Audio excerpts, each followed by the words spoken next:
juste avant que la porte de YOL s'ouvre Ouais. et que on explose en fait.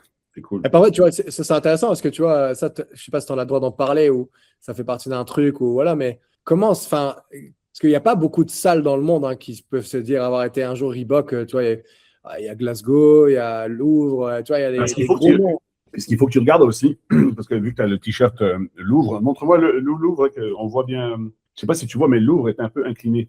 Ouais. Tous les noms de Reebok CrossFit et le nom incliné, ça, c'est parce que c'est le flagship. Quand le nom était incliné, c'est flagship. Tu as 020 qui était à Amsterdam, c'était droit, c'était pas un flagship.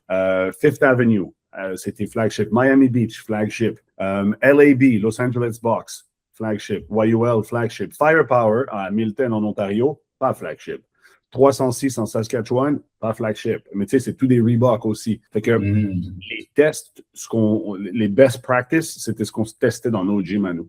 Et donc, que Reebok nous amenait là. Et donc, on a eu un Reebok Hub qui était un accès qu'à nous et à nos coachs dans le monde entier. Donc, on parlait avec plein de super coachs. Et c'était boosté avec des coachs du seminar staff qui étaient employés aussi par Reebok, dont Austin Maleolo, qui est Reebok CrossFit One, qui était le flagship. Tu vois que le One est incliné. Et donc, nous, on se reconnaissait comme ça. On savait qui était qui. Et il n'y avait pas de titre, il n'y avait personne qui était le chef de personne, mais c'était plutôt, OK, toi, t'es en test. C'est-à-dire qu'il t'appelle et le lendemain, tu fermes ton gym, on fait un test. C'est vraiment comme ça, dans le respect des clients quand même.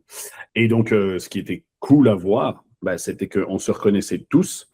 Et on se retrouvait sur ce Reebok Hub, ce website. Et Glassman l'a shut down. Et ça, j'ai trouvé ça absolument fantastique parce qu'il avait fait un post. Il avait fait Reebok sells shoes and CrossFit changes lives. Let us change lives. Et ça voulait juste dire déconnez pas parce qu'on va dégager sinon. Il était fâché que Reebok avait fait ça parce que ça n'ouvrait pas la porte à tous les autres affiliés qui désiraient apprendre sur le business. Nous, on avait des cours là-dessus. On avait accès à ça. Ça a duré quelques jours seulement.